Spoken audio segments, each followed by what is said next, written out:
เสือไอ้เสือบักเสือเนี่ยมันหมาอยู่วัด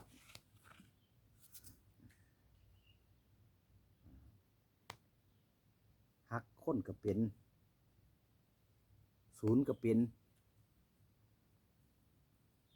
เฮาคนก็เก่งอ้อนก็เก่งแบบอันนี้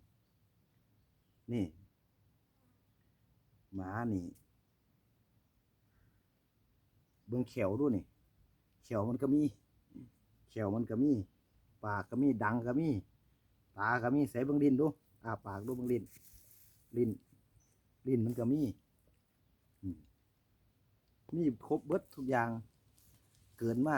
อย่างหนึ่งคือหาง หางเกินมานี่บึงมันอ่อ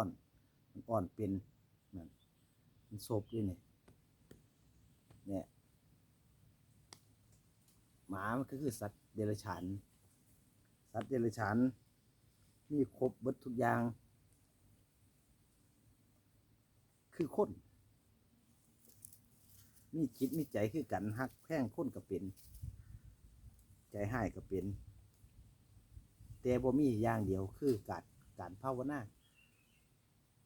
มันภาวนาบ่เป็นเนี่ยเปรียบมันคือจิตคนเฮานี่จิตคนเฮาจะไปเข้าอยู่คนจะไปยึดไปถือเอาเป็นคนเป็นตัวเจ้าของไปถือเอา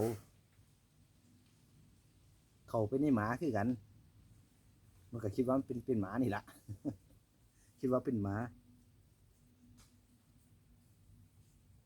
เนี่ยการปฏิบัติความเพียรเฮ็ดเฮาพ้นออกจากวัฏสงสารพ้นออกจากการเวียนว่ายตายเกิดเพียรภาวนาวิริเยนะทุกขมัจเจติคนพ้นทุกข์ได้เพราะความเพียร